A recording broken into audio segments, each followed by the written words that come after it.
to another episode of Top Lines and Tails, your weekly livestock podcast. And as always, we'd like to thank our sponsors, Harbro, for their continued support. Top Lines and Tails likes to celebrate the life and work of great characters in livestock, and it wouldn't be a greater character really than a friend of mine, sadly no longer with us, Donald Biggar. And Donald was not only a character, but from a dynasty of characters and a dynasty of great livestock breeders. And I've got on the call just now his son Duncan, and hopefully Jamie going to join us somewhere through this call. I know Jamie's busy on the farm there, but Duncan, welcome to Top Lines and Tails.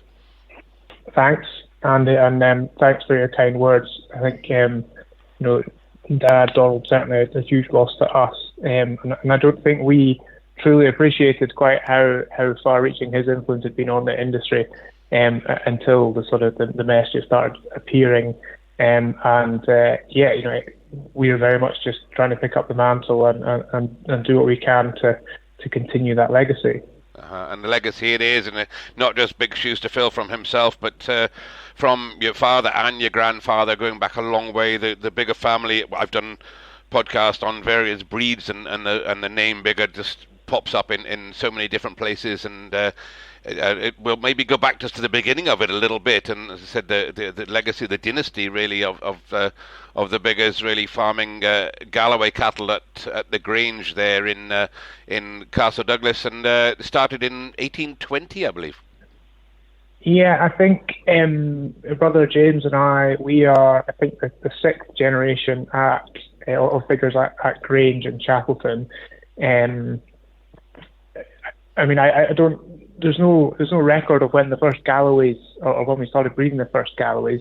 It's sort of just assumed to have been since we came to Grange.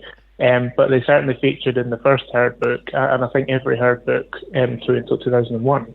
Certainly, I think they having studied the Galloways a little bit, there was a lot of Galloways in that area going back hundreds of years before a herd book was eventually formed. And as you said, I think the early 1800s certainly there, and instrumental in the Galloway breed from day one, really, or from when the herd book started, certainly. Yeah, my understanding of it doesn't go really much beyond the 80s, really, and the sort of boom time that came with the sort of German export market. That was probably my first real understanding of the Galloways. But in the years or the decades before that, their ability just to spend 365 days a year outside in a pretty wet climate and give us a calf, obviously served 5 generations of our family pretty well, and we were, I think, probably privileged to be involved with them for such a long period. Indeed, and Top Lines and Tails, my podcasts all started after, sadly, we lost Jack Ramsey, died at a young age, and then himself and your father, Donald, were my go-to men for a lot of information, and sadly a lot of that information has been lost, and that's one of the reasons we started this podcast, is to try and record what we can and remember and find out what we can. And if we go back to the beginning of your family, that I know it anyway, we'll go back to Walter Biggar, and Walter was a cattle exporter and a man of some standing, and a big family too. Yeah, I think my understanding is that Walter would be a tenant at Grange and then buy the farm in about 1920. That would be, I think, 7 or 8 years after my grandfather James, or our grandfather James, was born. And they obviously farmed away there for years. But I think he was quite heavily involved, or hugely heavily involved in both import and exports, and seemed to spend a huge amount of time judging cattle overseas, which, obviously grandfather James, he went on to do that, and Dad Donald as well. So, there's a sort of great legacy of the family or cattle breeding having taken the family around the world, and these were great opportunities to get away to far-flung corners that even today seem like a long way away, but when you're to cross the Atlantic on a ship, I'm sure it seemed even more sort of further afield. And he didn't just do that, Walter, and I've studied a wee bit of this. He judged the Chicago, which probably, Chicago show I would say would be the American equivalent of our Royal Highland and Royal Smithfield, a fantastic exhibition. And he judged the steers at Chicago first in 1921, and then he was invited back. So this shows the measure of the man. He was invited back to judge Chicago 13 times, and nobody's been anywhere near that within ever since. Really, people have judged it more than once, but 13 times is a huge accolade to go back and keep repeating that job, as you said, traveling across originally by ship. Yeah, it's it was long, or growing up, it was a sort of legend in the family that that great grandpa had been away to judge this far-flung event 13 times, and then of course it was inaugurated into the Saddle and Sirloin Club. I'm afraid I don't know when that was, but this portrait, I think, as you say, hung in the Saddle and Sirloin Club for years before it then, I think, moved to Louisville, where it is now. And that's very much something that I think James and I should probably do at some point, is go and see it, because it's a bit of family history. Absolutely, and it's more than a family history. It's a history of Great Britain. I think there's not many British people that hang in the prestigious Saddle and Sirloin Club, and it is a prestigious club, really. It's very certainly, he was one of the very few Scots people in there, and that's a huge accolade, as you say. And I've got a few. It's difficult to research, but I found a few things on him. And in 1933, I don't know how many times he was into judging his that event by that time, whether he judged them all consecutively, but he put up a calf or a steer called Bracliff Model in 1933, and that was the only animal there to win it twice. An animal that had won the year before. Whether he judged the year before, I'm not sure, but he came back and put it up for the second time. And for a steer show, we all know that's a huge accolade. And you'd be ballsy to do that, I think.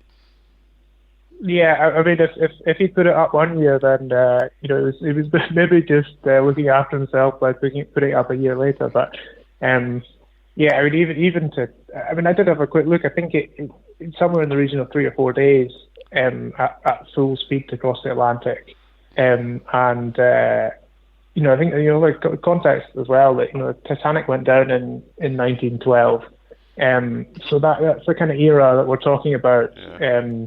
Of crossing the Atlantic, not without peril. So, and his wife was obviously quite happy for him to do it, whether she had any sort of input into those decisions or not. Whether she went with him or stayed at home and did the work, who knows? And at that particular event, it's stated that, where I read anyway, there were 13,500 animals anyway. I'm not sure whether they were all cattle, and there were 45,000 spectators. So we're not just talking a garden fete here. This is a mammoth show, and still is renowned as one of the biggest shows that ever was in America, and still to this day, Louisville is the biggest shows in the world.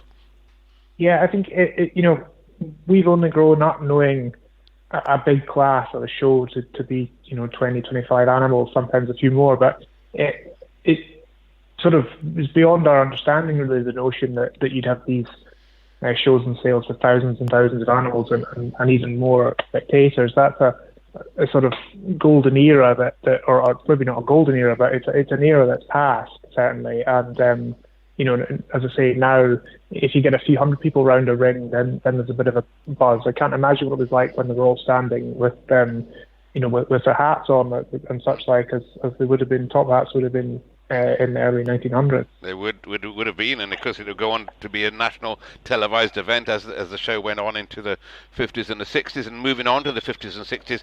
Walter's father, I believe, was James, and I think I said he was one of 16 children we spoke, and of course then his son would be, the oldest son I suppose, again would be James, and that would be your grandfather. Yeah, so there's a sort of history of Father James naming firstborn Walter, naming firstborn James, as it were. So there's plenty of scope for confusion. But yeah, grandfather James, he was one of 4, and Walter was one of I think it was 16. Not all of them made it through childhood or infancy, but a big family, and quite a few of them headed down south, a few headed across to the States or Canada, and every now and again people sort of pop up from the far corners who've started out in southwest Scotland. Yeah, brilliant. And it is fantastic to think with that many numbers as well, there would be populations of your ancestors in all over the world, and that's fantastic. Well, let's go on to your grandfather, James. And James, a lot of the listeners on this podcast will remember Jim Biggar, one of the top cattlemen of his generation, if not the top cattleman, and he chaired meetings and was presidents of societies, and a massively diplomatic man, wasn't he? Born in 1912, and he would have travelled with the cattle as well. Yeah, I think he would have quite a different existence to his father, and indeed to my father, in just in the respect that he was farming through the war, really. He would just be a boy in the First War, and then in the Second War, as the eldest son, he was a member of the Home Guard, I suppose. But he did manage to get abroad and judged a fair bit, I think, in South America and Australia, and he really drove or was heavily involved in the Hereford herd that we had, and that was probably the sort of real heyday of that for us was under his and Dad's leadership together. We obviously lost Grandpa. I think it was about 2004. But yeah, he had a huge interest and focus, much as Dad did, in commercial cattle, and I think that's one of the sort of key focuses that the family's never lost, is that the beef animal is what you're breeding, and the beef industry is what you're trying to contribute towards, and the sort of raw fundamentals of producing beef have never been very far from or I would say have probably always been the primary focus of the breeding philosophy. However, it's adapted to the particular trend or market need at the time. And a man who would move things forward and see the future and move things forward as he did, and in the Galloways, of course, he was chairman and president, and he was the only one, certainly within the last good while anyway, to win Royal Smithfield Show, which I know he was involved in, but the Royal Smithfield Show with a pure Galloway beast, and I think that was in 1964, and I'm told that was a great beast. Was that Chapelton's Sovereign? I think it was. There's a picture of him at home, and he was always sort of held out to be one of the greatest successes, as they say, a steer, a commercial animal winning a show, and there was always such a buzz about Smithfield and a real sort of country comes to town type atmosphere that I was only ever there once as a boy, as it were, but I know certainly Dad loved it, and Grandpa James, he was obviously quite heavily involved as well. So it's a pity that we've lost it, but it was so nice to have been and seen it once. Even if I wasn't quite old enough to enjoy some of the shenanigans that would go on, I'm sure. Well, your father and I certainly did enjoy some of those shenanigans together, and where we became friends. But going back to your grandfather, as I said, he judged it there, and he was very much in the top end of the Royal Smithfield Show when the Smithfield Show needed that guidance. And your grandfather James, in many meetings, I've seen it said that he would sit there and speak when he needed to speak, and what he said, people sat and listened, and I think that's a lot of our listeners here will remember James for that, because he was a man that everybody looked up to with awe.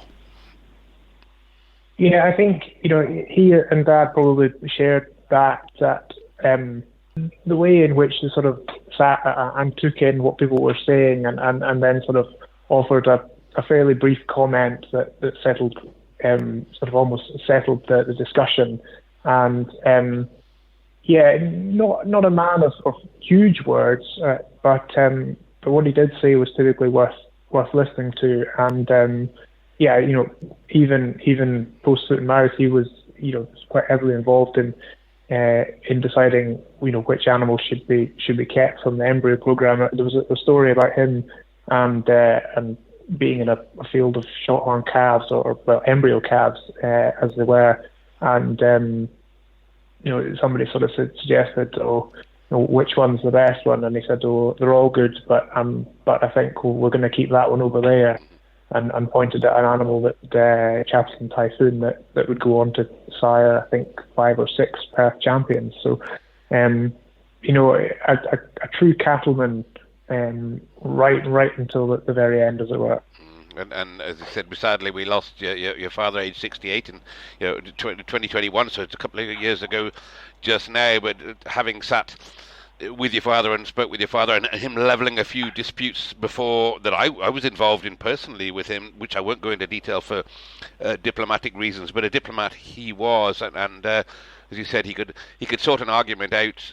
I'm sure you as children squabbling between yourselves, he could sort an argument out with a few words, and you could never question it.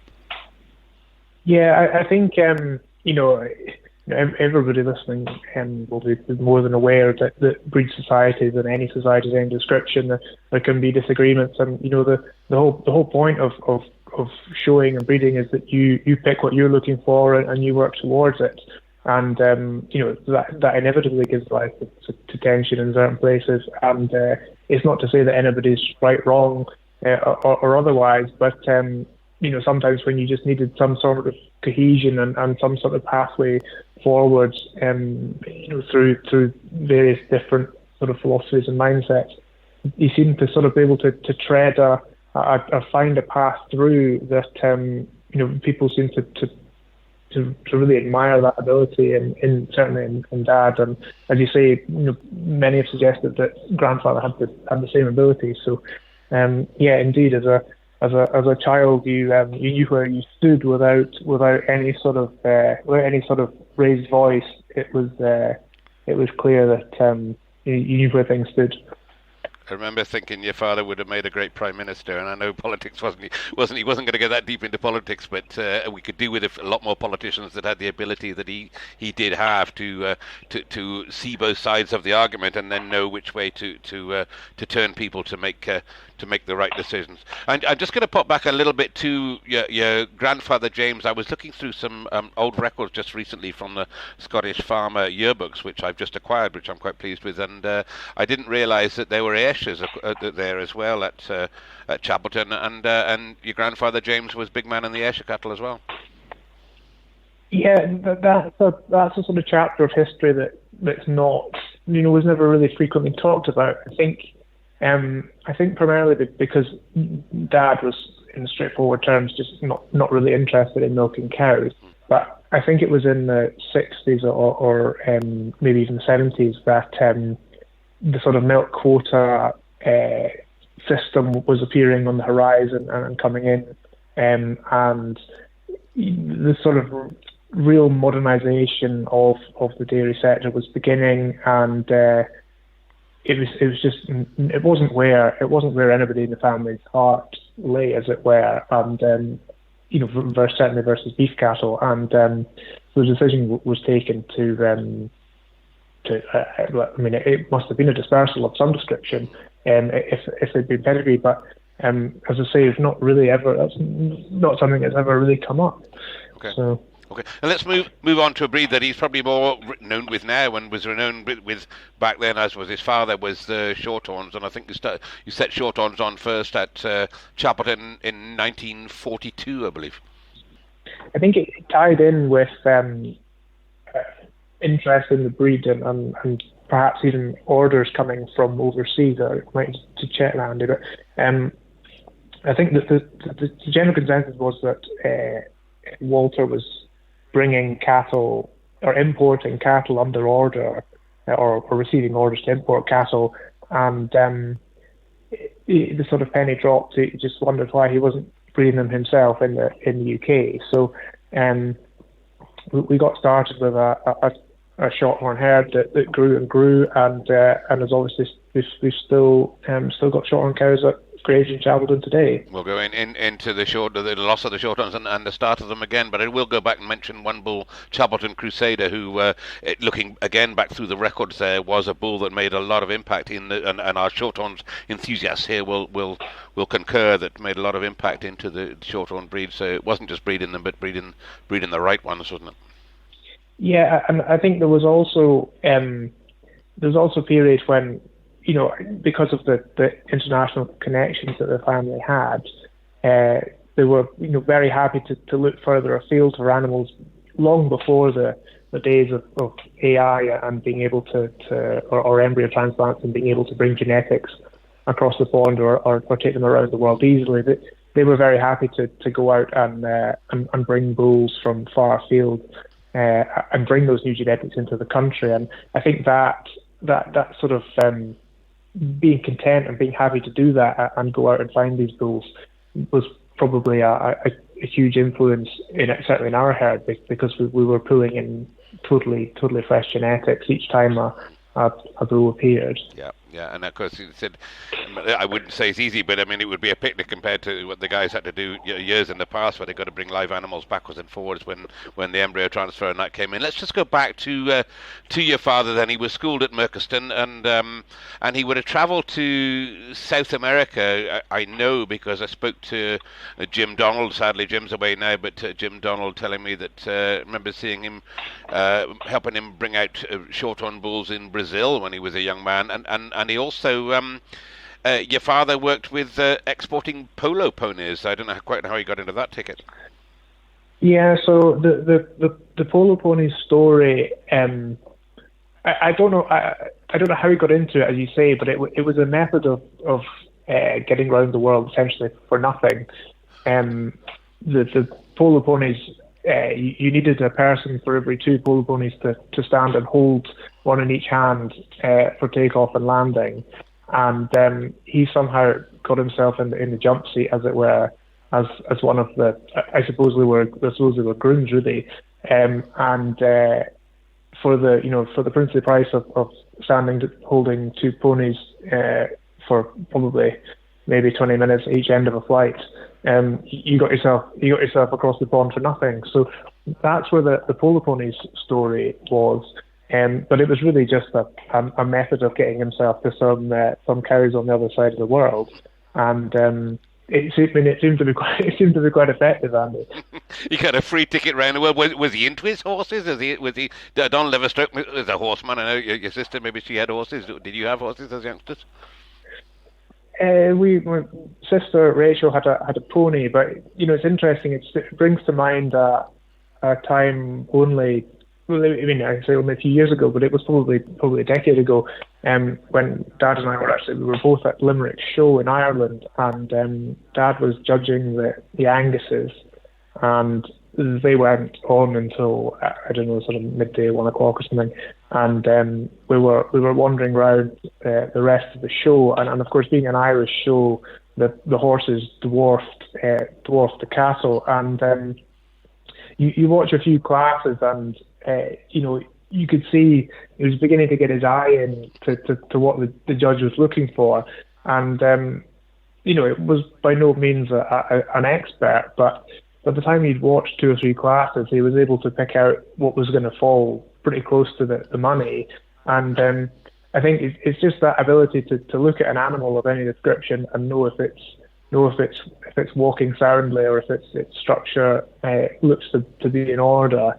And that's, I think, when you begin to wonder if there is some sort of innate ability to just pick an animal that looks as if it's functional. I don't think that's a mystery. I think that's the measure of all great breeders, and I don't say I'm a great breeder, but I like to watch crufts sometimes when it's on, and you think, well, you can see dogs running around the ring and see the same thing. There is if you have an eye for livestock, then yes, you can turn to different species, and I'm sure he was able to do that, and some of that grounding there. But as I said, he would have travelled with bulls to South America, whether he travelled on the boat. We never had that conversation whether he travelled on the boat with animals, but certainly spent quite a lot of time in a native Argentina there, and would have learnt a lot down there. Yeah, and I think Australia as well. The there was a huge number of Herefords in Australia for a long time. I think that the Angus have really probably taken a hit in favour of the Angus over there, but there were a huge number of Herefords there, and a huge number of great stories. There's a road map of Australia at home that got various herds marked on it in Dad's handwriting. He was whether he was sent with a list of people to go and see, or these were just the sort of waypoints on the way round. The mission to anywhere far flung was invariably backed by the desire to go and see cattle out there. So, that's I think a measure of someone who lives and breathes cattle breeding. Indeed. I remember him and I used to chat, because Smithfield show used to be December, and we'd always chat about where we were going skiing the following year. And I think you guys were all skiers as well. And he'd up into the Alps, and he'd still say, well, when he's up there and skiing in the Alps, he'd still be looking out for some of the Simmentals and the Salur cattle that were going round about there. Cattle were always in the front of his mind somewhere. Yeah, and as you say, that always looking out for what was there. The reason we ended up skiing in the village that we do was through the surgence of the Galloways in Germany and Austria. We sort of struck up a friendship with an Austrian lawyer in Salzburg, and Dad had sort of suggested where should we go skiing, and this gentleman said, I've got a house, so the family has a house in this village, so you should go here. And Dad said, well, this is when we're thinking of going. And he said, the first half, the first half, that's fine. But those last couple of days, my sister wants it then, so let's just go another 1.5 miles up the valley. And my friend's got a hotel there, and 30 years later, we're pretty much still going to the same hotel. So, these are the ways that sort of the global community of cattle breeding can establish connections that last lifetimes and generations. I totally get the cattle thing, but I also get knowing your father as I did, that he could stripe up a friendship with a traffic warden if he thought he was going to give him a ticket too. So the man that would get the best out of the right people when at the right time. So fantastic achievement. And move on to go back to the Galloways. I suppose that you talk about the Galloways, and the Galloway cattle breed through the 90s started becoming, as you said, particularly in demand from the Germans and the Austrians, who were trying to get them out there into the hills, and the price of a Galloway went up from being commercial price to being 10 times that price, as did the Highlanders during that time, and that really opened a lot of doors for the breed. And again, your dad was, and your grandfather, I say, would be very instrumental in driving that export market. Yeah, I think they were never shy to sort of leave an opportunity begging, and I think Grandpa could well have been a chairman of the Galloway Society during at least some of the periods when the German export market and Austrian export market was on fire, and certainly would have seen that as a huge opportunity for the breed, and would have made sure that the breed collectively didn't miss it. And I think one of the best things really about that, the reason it was such a huge opportunity for the breed, was because it was external money, or I suppose external Deutschmarks coming into the breed instead of the same pounds going round in a circle. It was a real injection, and I think these are the sort of opportunities that neither Grandpa nor Dad would allow our breeds to miss, because they, as we all know, these things only last for a couple of years, maybe a decade if you're lucky, and if you miss them, there's nothing to say that they'll come back again. Sure, and that market did fall apart, of course, when the BAC came in the 90s. But going the cattle the other way as well, as you said, your grandfather, great-grandfather weren't frightened to import, and your father the same. And he started bringing, passionate that he was about Hereford cattle, started bringing a few of the Canadian Hereford cattle back in. This is at the time when Angus and Shorthorn cattle were maybe coming in from Canada as well, when we're talking about the frame race, when we're trying to get cattle bigger. And your father brought in a Canadian Hereford bull, and then took it, as he would do, to the Royal Show and won the interbreed with that, I think in 1988, and a great beast it was. I remember it. That Luada Sensation? Yeah. There was a picture of him still in the office today, and I think a lot of people reckon he was one of the best Herefords they ever saw, and we certainly can't take any credit for breeding him, but yeah, he seemed to be, well, from the photographs I've seen, he seemed to be a fair unit. Yeah. So, as I said, not frightened to bring in the top genetics and see the changes that we needed, and like a lot of great breeders of that time, the Tom Brewis and likes of that time, your father and your grandfather, of course, would see that the cattle needed to change, and Herefords became a huge part of Chapelton for quite a while, and there would still be a lot of people in the Hereford breed that would still have Chapelton Hereford genetics going about. Yeah, as you say, that race for an increased size. We spent probably a couple of decades trying to make animals smaller, and then there was a sudden rush to make them bigger, and actually to be at the races relative to the continentals that were beginning to come in, and I think we as a national industry or a national breed had probably bred the size to a point whereby there wasn't maybe not enough variation to move quickly, and I think that confidence to go out and find genetics wherever they were in the world that was going to help us get back to a frame size that was going to compete with a continental, that was a huge benefit to us really, and to our herd, that being content to go across the pond and bring the bull back. Mm-hmm. And at the time when the continental genetics were coming in, the Charolais and your neighbours and family, for that matter, Goldies and such like, we're starting to take the world by storm with their continentals. The Chapelton never succumbed into the continental breeds at all. We did run a couple of continental bulls in the commercial herd, and we've always run quite a decent or significant number of commercial cows, and we still do to this day, and they're always almost entirely bred from Chapelton genetics. But post foot and mouth, the sort of rush to get calves on the ground, there were a couple of continental bulls running around, and I think I'm not entirely sure, but there's a reasonable chance that they came from the Goldies at Town Foot and Southborough Houses, and indeed some of the cows. Quite a lot of the donor cows came from Finn and Gowan, and some of them were synchronized or they had embryos implanted up there before we could get cattle back on the farm post foot and mouth. So that breeding program the wheels were in motion before we ever had hoofs on the ground. Okay, and we'll go into the foot and mouth in a second, because it was a sad time for you. But it's sort of going back, my involvement of knowing your father Donald was at Smithfield. I think one of the first times when I was early showing cattle down there, he was judging that, and he'd be a fairly young man, and he took in the Smithfield mantle, and certainly went on to become the chairman of Smithfield as well as judging it, but he judged a lot of cattle. Your father got into judging a lot of cattle, obviously just purely by his I say a lot of interbreeds, I suppose, by the fact that he had such a diversity of knowledge in a lot of breeds, and he wouldn't be away from putting continental cattle up. It would be looking for the best animals, which is probably what we said about the ponies.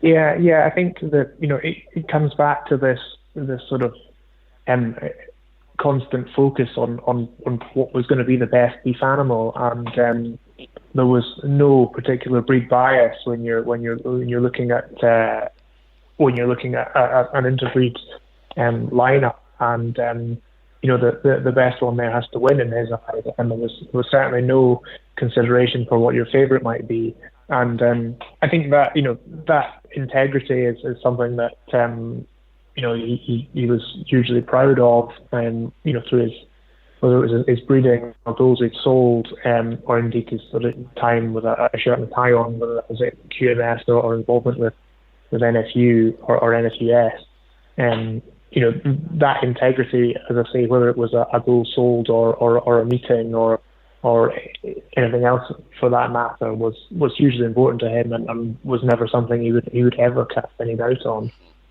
No, absolutely right. To keep an open mind, I think, is probably the word we're looking at. And as I said, when we were at Smithfield, he was my boss. He was chairman. I think when I first joined the Smithfield Council, and he'd been the chief steward as well. And his fantastic software he had of dealing with things. I eventually went on to become a steward myself, and the way he could just sort of level situations. And there were a couple of situations that I can remember, which I won't go into detail with, where he dealt with those things so succinctly. It was just superb. And while I was in his company, we were at a meeting in London. For some strange reason, your father and a few of the other council members were heading off to the Paris show, maybe to have a look and see if we can learn anything from the great show that's there in Paris. And I was only at the meeting for the day in London, and then your father managed to persuade me to join them on a trip to Paris. And before I knew where it was, we'd all got drunk, and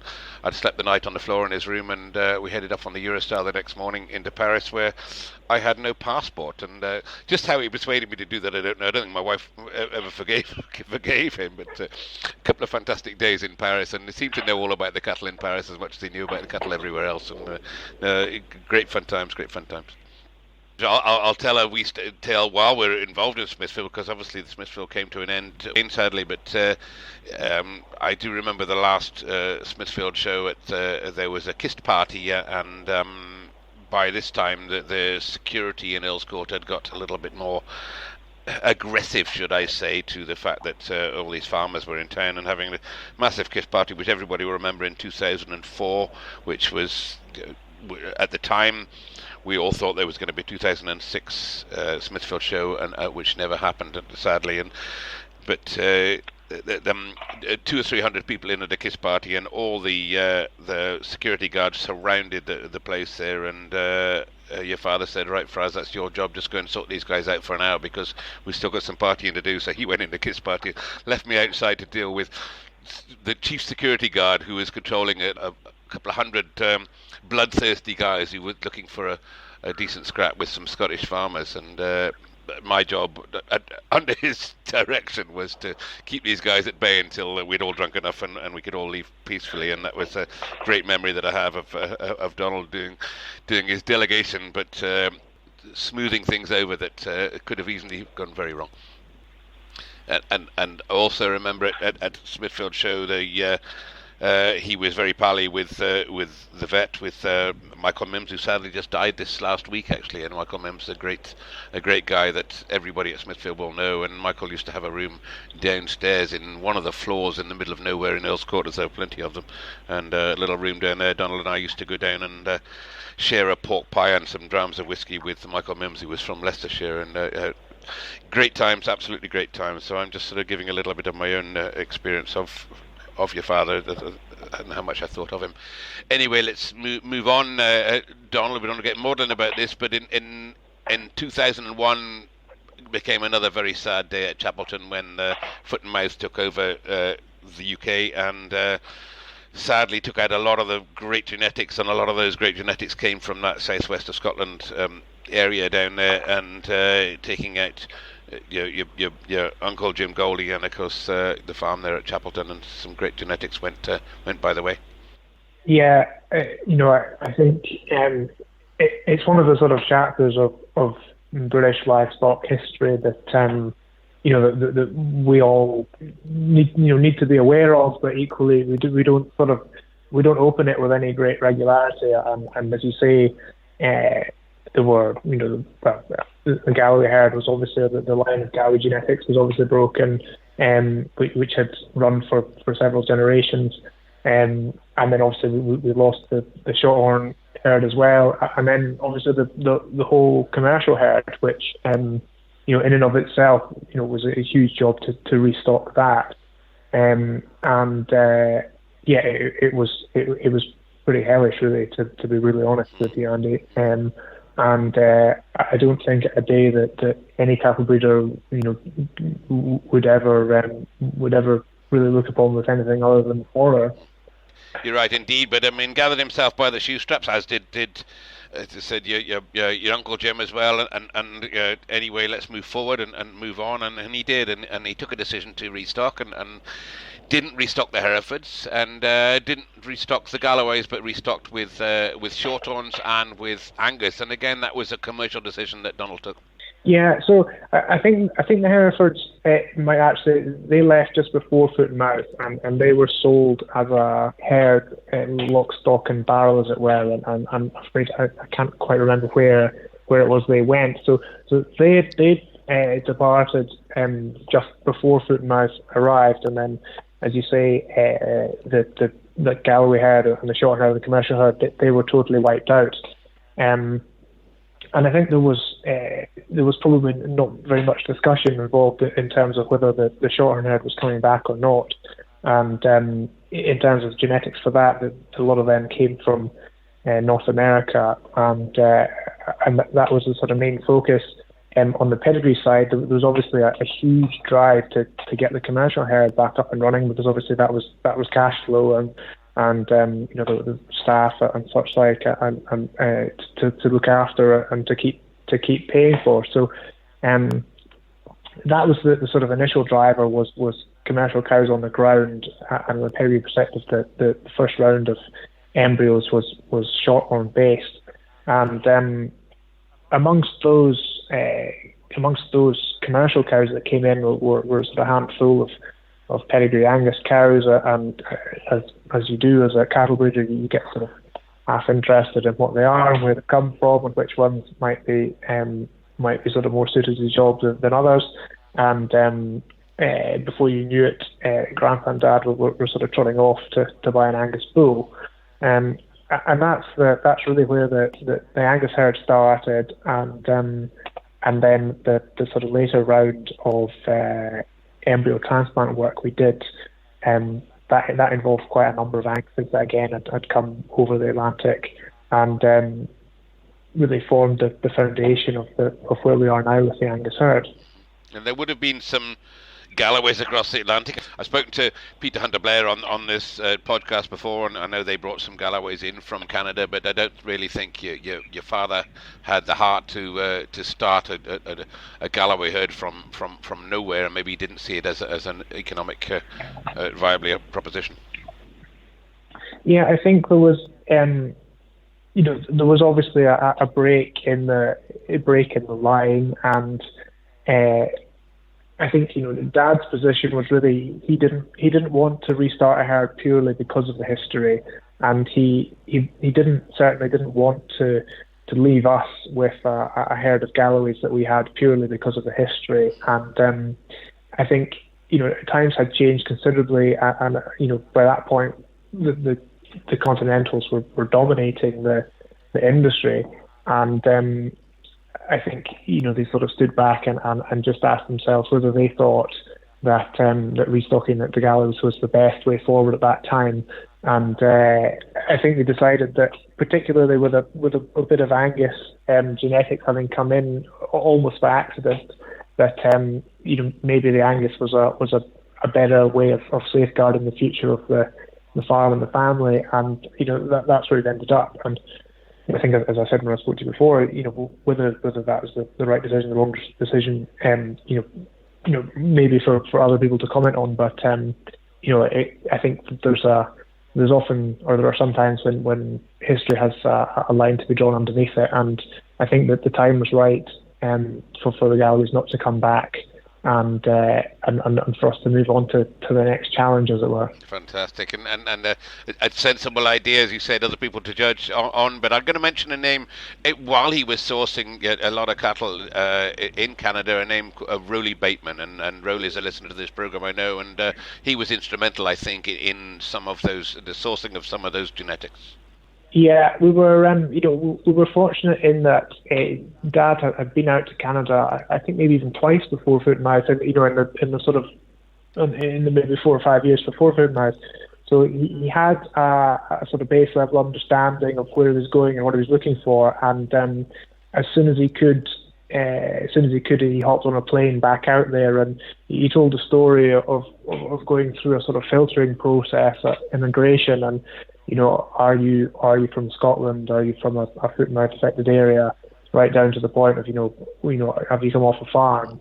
And he said he sort of ended up in an interview room and, pulled out the shiny new trainers, with a full understanding of biosecurity, having run a sort of high health herd for years.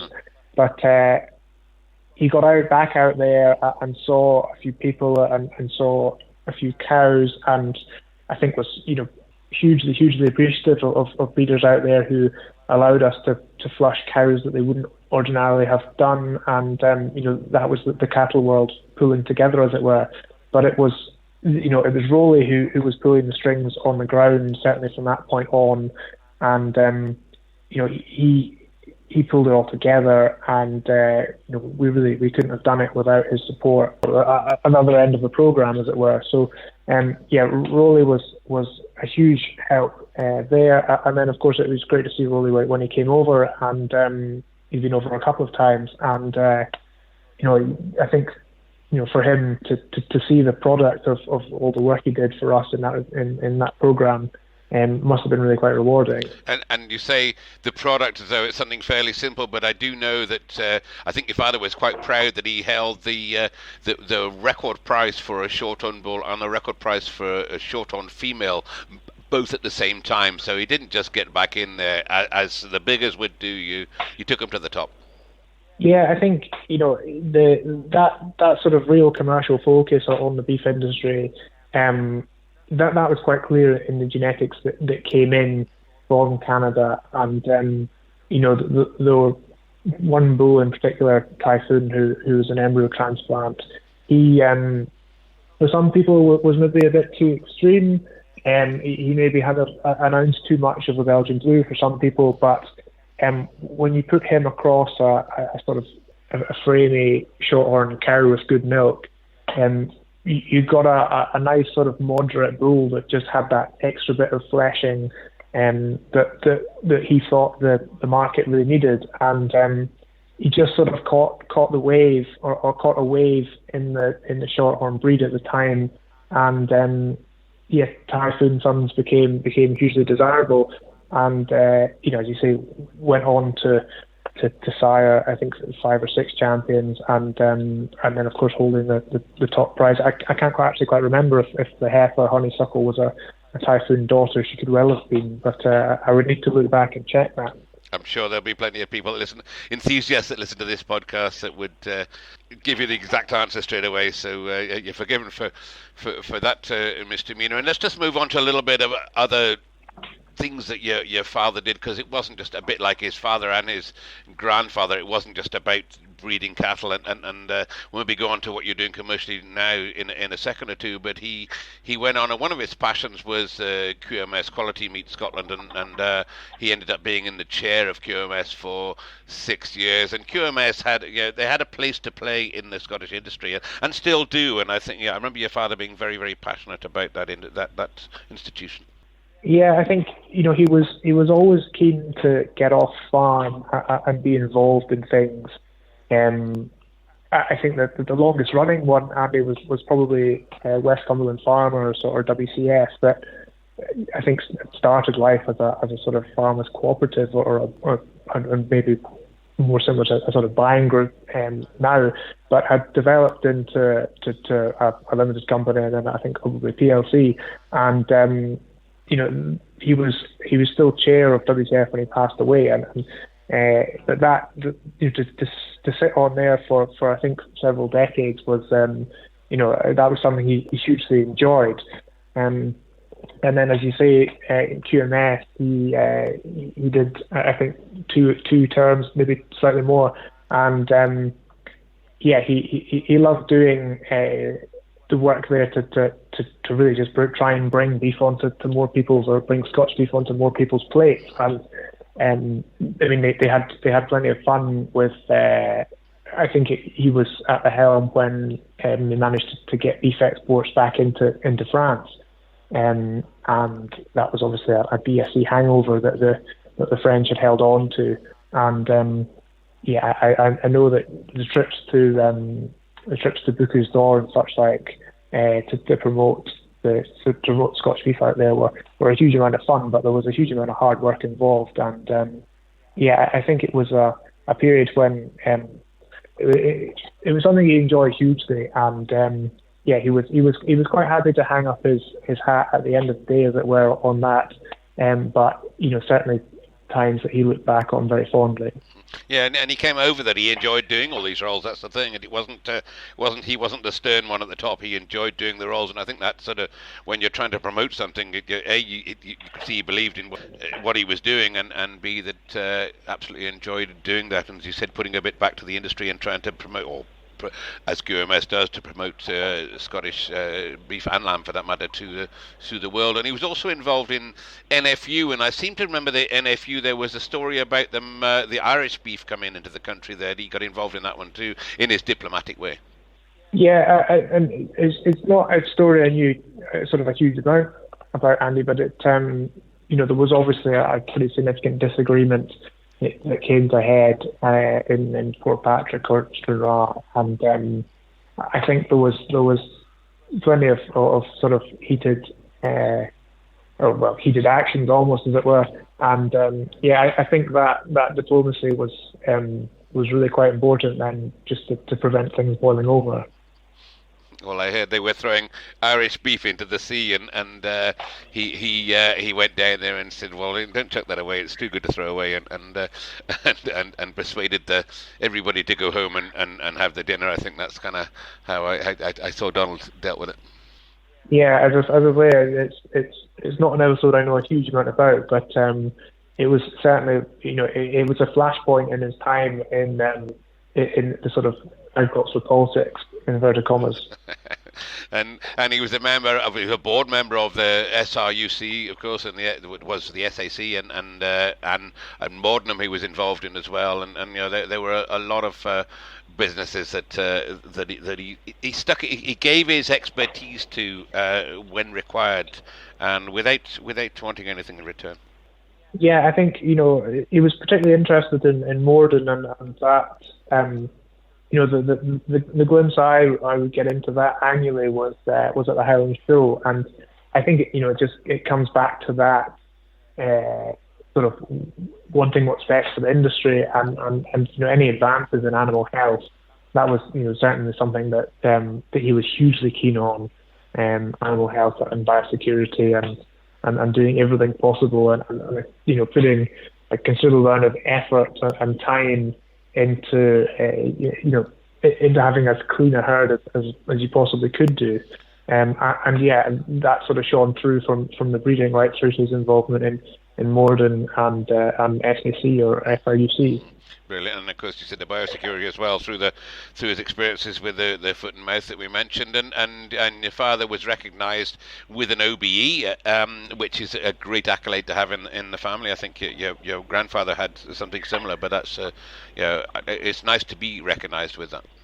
Yeah, Grandpa James, he received an OBE in goodness knows when. I should know, Andy, but he received an OBE really quite a while ago, and I remember Dad telling the story that you got to drive in the main gate of Buckingham Palace in through the arch, and you got out of your own car in the courtyard, which I think he was there with Auntie Judy and Auntie Kay, and Judy McGowan and Kay Goldie. But those times have changed. I don't think anybody will be driving through that arch anytime soon. No, fair enough. And you mentioned your Auntie Judy and your Auntie Kay, and they both, as you said, Judy married into Finlay McGowan, and sadly recently died as well, and Kay married Jim Goldie, and I mean they were between them.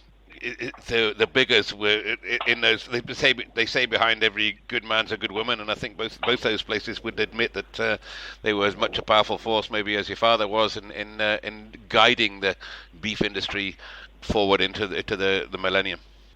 Yeah, we what is lovely about it as a family is that we're all doing different things, and nobody at any point is head to head, as it were, and the McGowans and the Goldies have been of extraordinary support to us in the last couple of years, on various things, whether it's breeding or technicalities and such like. And without that support, even if it was just knowing they were at the end of the phone, has been a huge support to us. And we're so lucky to have a family that's just so immersed in cattle breeding and farming around us, to help us keep going, really, when Dad passed away.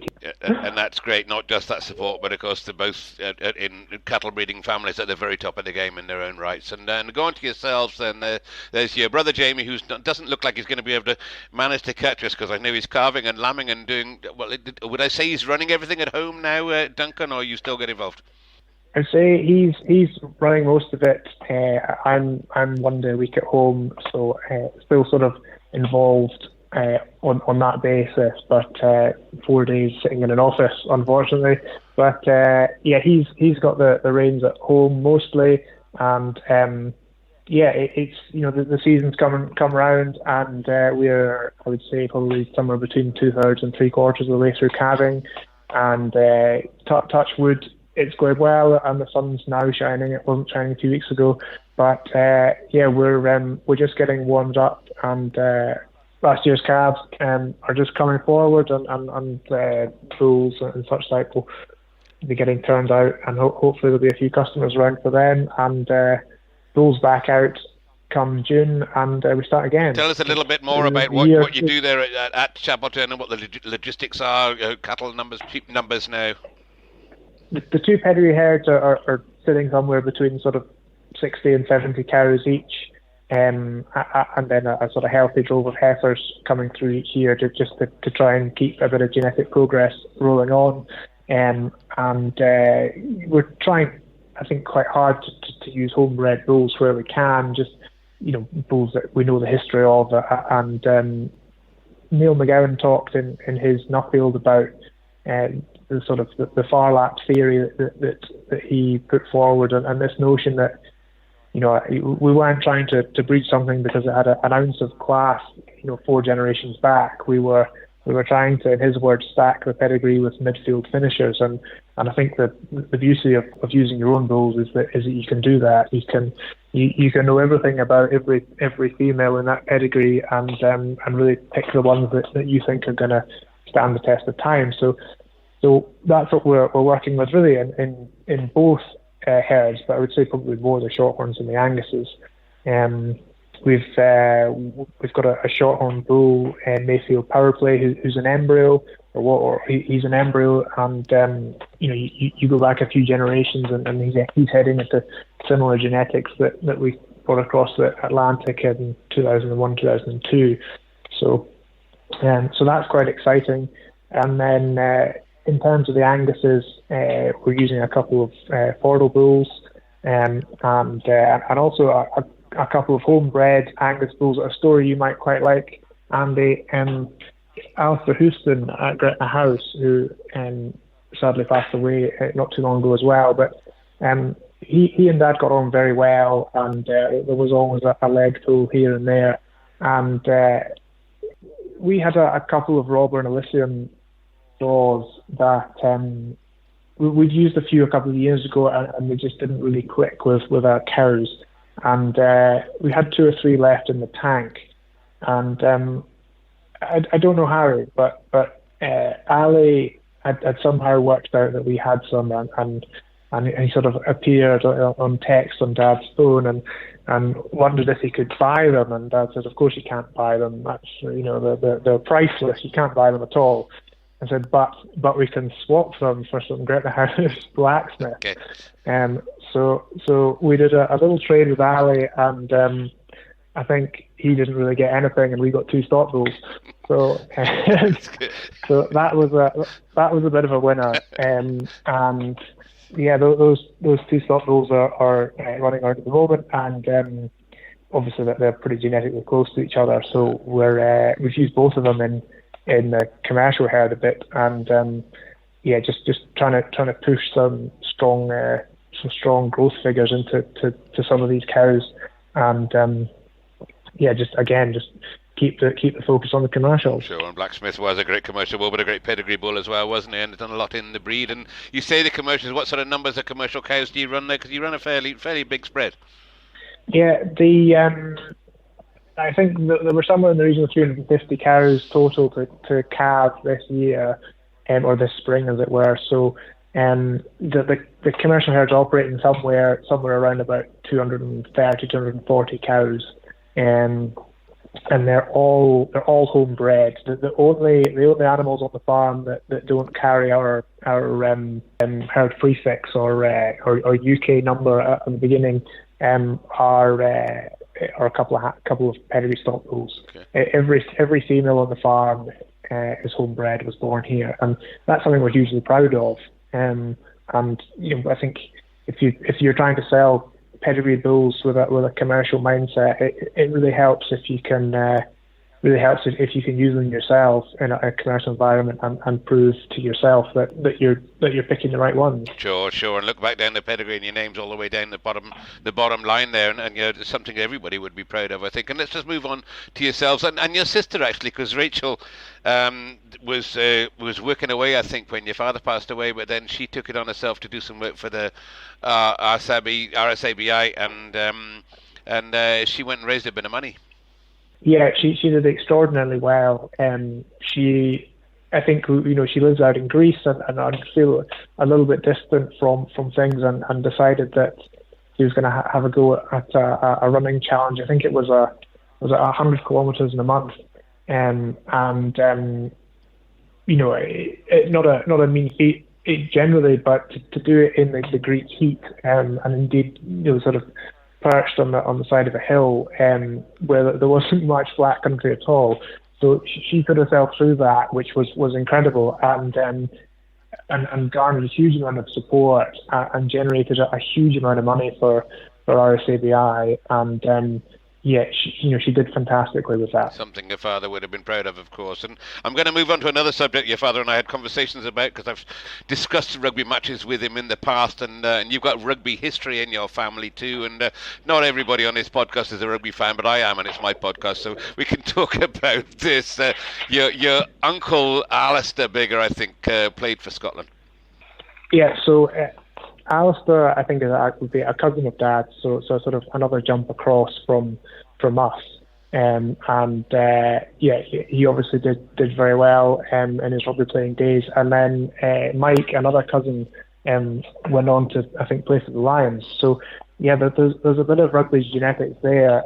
Although, as I say, a cousin, it's a little bit more diluted from us. You're not pulling on your boot, not pulling on your boots as we speak, Duncan. I hung up my boots a few years ago, Andy. But yeah, no, Dad was a keen follower of Scottish rugby. The dark days of the 90s, as it were, were the bright lights of the 90s, and then maybe the dark days of the early 2000s. He was still keen to get to Murrayfield, and no matter how much he enjoyed his castle and enjoyed the people of Castle, when it got to sort of 3:00 on the Saturday of Stirling Bull sales in February, he would sort of miraculously disappear to find a television somewhere, particularly if it was a Calcutta Cup game. I remember sitting in Paris with him. In fact, I remember myself going to we were in Paris and going to the England-France game, and your father saying, I said, would you come along? He said, no, I'm not going to see England getting thrashed, and we did too, but he would have come along to watch that, but having some great fun watching some of the games and singing ridiculous rugby songs in bars in parts of Paris that I didn't know existed until he told me about them in the rugby circles. And as he said, your cousin Mike, your uncle cousin, second cousin, whatever you call him, Mike, was a great player for the Lions. So superb. And there's one other Biggar as well that people will be thinking about. And I remember asking your dad about this guy, and a guy called Dan Biggar, who now plays for Wales. And I said, was he a relation? At the time, he was quite proud to say, well, yeah, he probably is, because the Biggars are everywhere. But I think since then you've disclaimed him a little bit, Duncan. No, I don't. There's nobody's managed to work out a connection.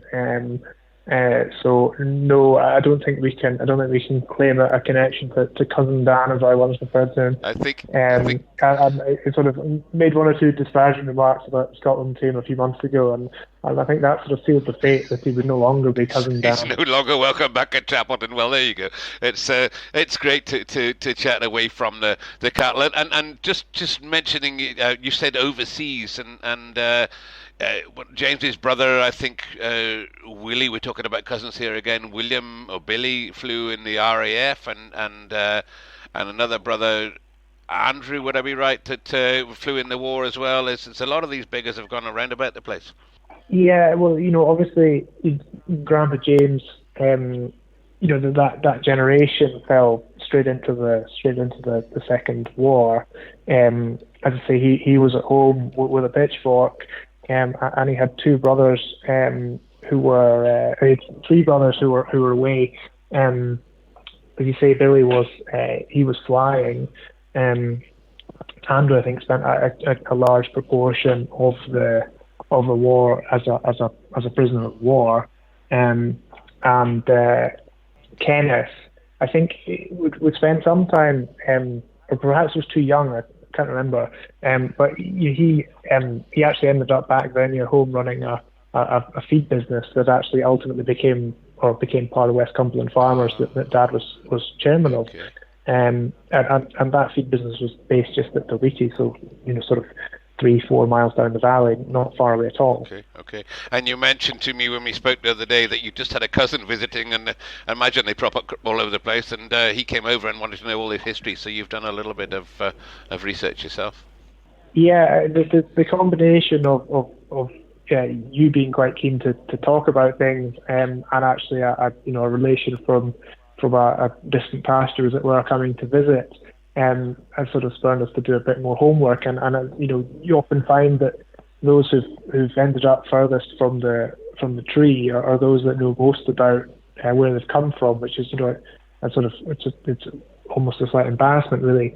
So yeah, that when you can open an old sort of photo album or sort of sketches of a family tree, and you've got someone who's spent a huge amount of time in the States and is so hugely interested in the family tree because they feel distant from it. So yeah, it's just so good to open your eyes and ears to those who are a bit older than you, and as you say, the drive of our top lines and tails was to try and record some of the sort of history that can disappear in an instant. You're right, and you said your father was one of 14 cousins, and I'm sure they'll all come knocking on your door looking for this information. So hopefully that we have covered quite a bit of ground. As I said, the top of the thing, Donald was a man I had utmost respect for, and a lot of people, and sadly taken from us too young, but a lot of people had so much respect for, and I really appreciate you just taking the time really to relive a little bit of that history, Duncan. And I'm sorry James can't join us, but James, I'm sure you're listening in and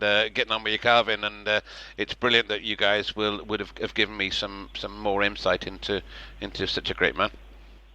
Well, no, and thanks for your insight too, Andy. That the stories of trips to Paris minus a passport and with the benefit of a lot of wine, these are things that are new to us as well. So, no, thank you very much. You'll be thankful that I didn't have. I think one of your father's best friends is a guy called Ken Fletcher, and Ken Fletcher, of course, is be listening in, and Fletcher's given me loads of stories about that time. Some again unrepeatable, but no Fletch like an uncle, I'm sure, and.